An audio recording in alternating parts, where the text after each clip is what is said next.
Bendiciones de nuevo, mis muy amados hermanos en Cristo, un abrazo grande para ustedes en este nuevo día, martes 12 de marzo, día 28 en nuestro itinerario cuaresmal.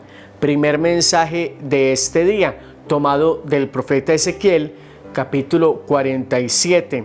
En aquellos días el ángel me hizo volver a la entrada del templo del Señor. De debajo del umbral del templo corría agua hacia el este. El templo miraba al este. El agua bajaba por el lado derecho del templo al sur del altar. Me hizo salir por el pórtico septentrional y me llevó por fuera hasta el pórtico exterior que mira al este. El agua corría por el lado derecho. El hombre llevaba un cordel en la mano. Salió hacia el este, midió 500 metros y me hizo atravesar el agua. Me llegaba hasta los tobillos. Midió otros 500, me hizo atravesar el agua que me llegaba hasta las rodillas. Midió otros 500 metros y me hizo atravesar el agua, me llegaba hasta la cintura. Midió otros 500 metros, era ya un torrente que no se podía vadear, sino cruzar a nado. Entonces me dijo: ¿has visto, hijo de hombre? Después me condujo por la ribera del torrente.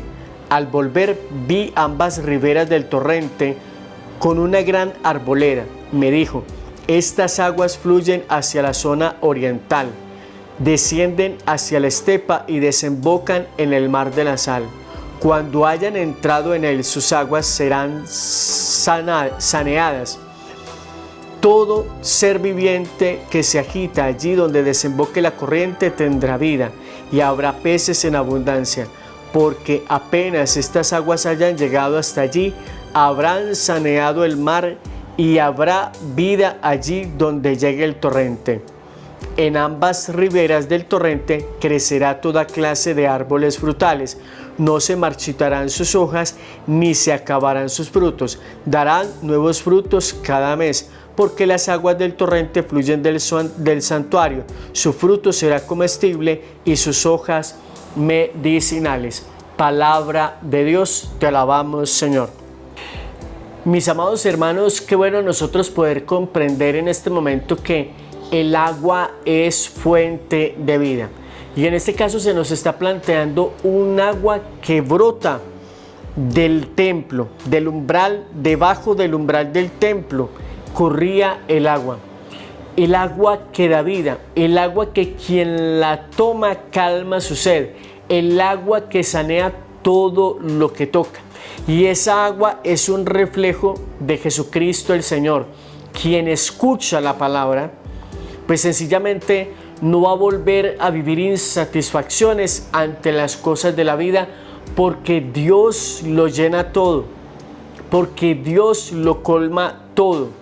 Las personas que experimentan sed y que quieren saciar con otras fuentes o con otras aguas, y a veces algunas de ellas putrefactas, es sencillamente porque de pronto han oído de Dios, dicen creer en Dios, pero no han bebido verdaderamente de esa fuente, de esa agua. Porque el día en que esas personas beban de verdad, como lo digo siempre, con amor, con humildad, con sencillez, con sinceridad, de esa palabra de Dios, las demás cosas que les ocupan y les preocupan no van a volver a tener tanto peso. Ojo con lo que estoy diciendo, porque nosotros estamos sumergidos en esta humanidad, y en esta humanidad nos corresponde, por cuestiones del pecado, consecuencias del pecado, trabajar, sudar, conseguir el dinero, labrar la tierra para que produzca fruto y tener cómo alimentarnos, etc. Pero fundamentalmente vienen a nosotros muchos otros interrogantes que nos ocupan, y a algunos les preocupan más todavía, porque están tratando de buscar sentido a sus vidas lejos de Dios. Pero miren qué bonito este texto: un agua que brota del templo. Obviamente esa agua es el conocimiento y la voluntad de Dios, que cuando uno vive en el conocimiento y en la voluntad de Dios verdaderamente como tiene que ser, ninguna otra cosa en la vida le afana y le apura tanto como el querer hacer y vivir en la voluntad de Dios. Yo no tengo muchas cosas, pero me siento feliz. ¿Que me gustaría tener cosas? Sí, para ayudar, para servir, para hacer que las personas de alguna manera faciliten un poco más sus vidas, porque es que nosotros en este mundo, mientras estamos en él, dependemos de muchas de las cosas que se mueven en este mundo. Pero mis hermanos, si nosotros supiéramos de verdad que lo que vale es el espíritu, el alma, y que lo que más vale es tener una buena comunión y una buena comunicación con Dios y vivir en la voluntad de Dios, entonces vamos a decir, bueno, todas estas cosas son importantes para mí, pero ninguna tan importante como Dios.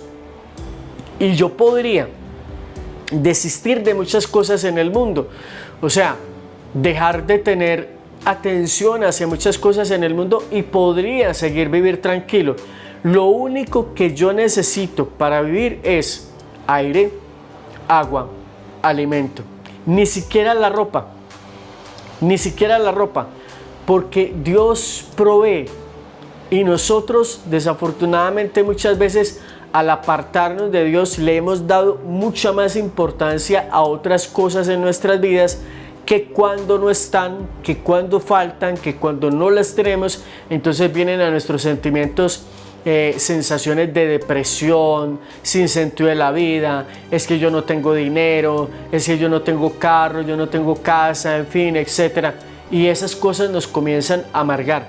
Pero una persona que conoce de verdad a Dios sabe que por más que una persona tenga en la vida, no podrá llevarse ni la partícula, ni el polvo de un billete, ni de nada de lo que tenga en este mundo, que puede ser mucho. Y hay gente que es tan extremadamente pobre que tiene todo lo que quiera de riquezas en el mundo, pero no tiene a Dios. Y eso sí es una pobreza verdaderamente absoluta. Y hay personas que prácticamente tienen su cuerpo, su vida y la ropa que llevan encima, y son personas que aman tan profundamente a Dios, que no pierden la paz absolutamente con nada. De Dios venimos, en Él nos movemos, en Él existimos y a Él hemos de volver. Y si hay algo que tenemos que cuidar con insistencia, es nuestra alma para volver a Dios. El Salmo, el Señor del universo está con nosotros. Nuestro alcázar es el Dios de Jacob. Qué bueno que nosotros podamos descubrir, mis amados hermanos, que Dios es nuestro refugio, que Él es nuestra fortaleza, que Él es nuestro defensor en el peligro, porque Dios ha demostrado en situaciones demasiado peligrosas y adversas que Él puede librar la vida de sus amigos. ¿Por qué? Porque aunque la tierra tiemble, Dios puede estar siempre con nosotros. Qué bueno que nosotros podamos comprender que Dios nos puede sostener. Aquí acabo de tener en mi mente el recuerdo de algo que quiero compartir con ustedes y digo yo, es cosa de Dios, porque nosotros nos preocupamos por muchas cosas en la vida, pero que yo diga algo inventado, vaya y venga, pero que haya algo que la historia puede demostrar, eso tiene muchísimo peso. Y la historia puede demostrar la existencia de Jesús. La historia puede demostrar acontecimientos sobrenaturales que han sucedido en la humanidad. Y en la historia están contadas situaciones como aquellas mujeres que de alguna manera han vivido 30, 40 años alimentándose solamente de la Santa Eucaristía. No es un invento, hermano, eso está en la historia.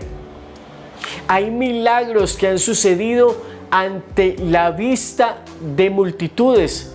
O sea, si ustedes buscan en internet el milagro del sol, que sucedió ante más de 50,000 personas en Fátima, es algo que está en los recortes, en periódicos, que está en internet, que está registrado. Si ustedes buscan milagros eucarísticos, los van a encontrar. Hermanos, muchos de ustedes pueden decir, eso no está en la Biblia, pero la historia puede dar fe de eso. ¿Cómo se puede manipular 50,000 personas? ¿Cómo se puede manipular a 12,000 personas que presencian un milagro, que presencian una aparición, una manifestación? No se puede tapar el sol con un dedo, y quien lo niega lo hace por pura necedad. Y el Evangelio de Juan, capítulo 5, tercer mensaje, dice: se celebraba una fiesta de los judíos y Jesús subió a Jerusalén. Hay en Jerusalén, junto a la puerta de las ovejas, una piscina llamada en hebreo Betesda. Esta tiene 5 portales y estaban allí echados muchos enfermos, ciegos, cojos, paralíticos. Estaba también allí un hombre que llevaba 38 años enfermo. Jesús, al verlo echado y sabiendo que ya llevaba mucho tiempo, le dice: ¿quieres ser sano? El enfermo respondió: Señor, no tengo nadie que me meta en la piscina cuando se remueva el agua. Cuando llego yo, otro se me ha adelantado. Jesús le dice: levántate, toma tu camilla y echa a andar. Al momento el hombre quedó sano y tomó su camilla y echó a andar. Aquel día era sábado y los judíos dijeron a aquel hombre que había quedado sano: hoy es sábado y no se puede llevar la camilla. Él les contestó: el hombre que me ha curado es quien me ha dicho: toma tu camilla y echa a andar. Ellos le preguntaron: ¿quién es el que te ha dicho que tomes la camilla y eches a andar? Pero el que había quedado sano no sabía quién era, porque Jesús, a causa del gentío que había en aquel sitio, se había alejado. Más tarde lo encuentra Jesús en el templo y le dice: mira que has quedado sano, no peques más, no sea que te ocurra algo peor. Se marchó aquel hombre y dijo a los judíos que era Jesús quien lo había sanado. Por eso los judíos perseguían a Jesús, porque hacía tantas cosas en sábado. Palabra del Señor. Gloria a ti, Señor Jesús. Queridos hermanos, les recuerdo algo nuevamente, empezando la reflexión por esa última parte de este texto del Evangelio de Juan. Los judíos le perseguían porque hacía tales cosas en sábado, tanto escribas como fariseos. Los escribas, que eran los encargados de enseñar la ley, y los fariseos, que eran otro partido de los judíos, que se las daban de ser los cumplidores de la ley. Entonces chocan con Jesús porque Jesús hace cosas que son contrarias a la ley. ¿Se dan cuenta? Lo bíblico, para aquellos hermanos que de pronto no son católicos, lo bíblico es el sábado. A ver, repitan conmigo.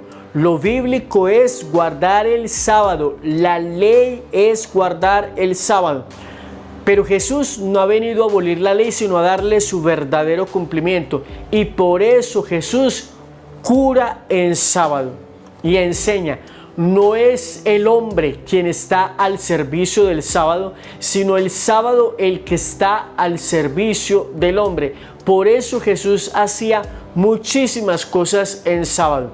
Y hay otro detalle que me llama profundamente aquí la atención, y es el hecho de que Jesús le dice a este hombre, cuando se lo encuentra en el templo, nomás para que quede claro, que dice: mira que has quedado sano, no peques más, no sea que te ocurra algo peor. Vamos a otra parte. Hay partes donde Jesús dice que la enfermedad no tiene que ver con el pecado, o sea, no tiene que ver ni con sus padres ni con él, nadie pecó. En esto se ha presentado para que en él se glorifique Dios. Pero en este caso sí Jesús está mostrando que la enfermedad de postración que este hombre lleva sí es consecuencia del pecado, y le hace la invitación para que no vuelva a pecar, no sea que le suceda algo peor. O sea, sí hay enfermedades que son consecuencias del pecado. ¿Cuánto tiempo llevaba este hombre enfermo? Dice la palabra que llevaba, yo lo voy a buscar acá nuevamente, estaba allí un hombre enfermo que llevaba 38 años. 38 años enfermo. Hermanos, ¿cuántas personas hoy en día en medio de nosotros que fueron bautizados, que hicieron la primera comunión y ya, no volvieron a la iglesia? Tienen 40, 50 o más años y no se han vuelto a confesar y viven en una situación de postración espiritual y no buscan de Dios en sus vidas por cualquier cosa que haya pasado, por cualquier pecado que les haya traído o por cualquier pecado que se haya cometido contra ellos y se quedaron postrados y perdieron su comunicación con Dios, incapaces de volver a caminar en la fe. Porque recuerden, este tipo estaba cerca a la piscina de Betesda, que nos dice el texto que en Jerusalén, junto a la puerta de las ovejas, había una piscina. Entonces, ¿cuántas personas sin ir a la iglesia? Porque cuando este hombre quedó sano, ¿dónde fue que se volvió a encontrar con Jesús? En el templo. En el templo, es decir, ya iba al templo. Después de ser restaurado, después de ser curado, después de ser sanado por Jesús, regresa al templo. Qué bueno que nosotros hoy, mis amados hermanos, le pidamos a Jesús que nos sane de aquellas heridas que hayan sido causadas por nuestro pecado o por el pecado de otros que de alguna manera nos distanciaron de la vida espiritual, de la fe y de la iglesia. Y le pidamos a Dios que sane esa parálisis, que sane nuestros corazones para que volvamos nuevamente al templo, para que volvamos nuevamente a la comunión con Dios, para que volvamos nuevamente a la vida de fe, para que volvamos nuevamente a la relación con Dios. Queridos hermanos, espero que este mensaje les llegue profundamente al corazón, que sirva para su crecimiento espiritual. Lo recomienden a otros hermanos y les inviten a venir a este canal y que activen la campana de notificaciones, se suscriban para que reciban nuevos mensajes o nuevas alertas cada vez que subamos nuevo contenido a este canal. Por favor, denle me gusta para que YouTube recomiende este canal a otras personas y así nuestra familia crezca. Personas que queremos amar y vivir en la presencia de Dios. Y también, querido hermano, pues sencillamente usted lo comparte con otras personas y les invita a escuchar estos videos. A ustedes, muchas gracias por su atención. Dios les bendiga. Y recuerden esto, que no se les olvide nunca. Alabado sea Jesucristo. Bendiciones.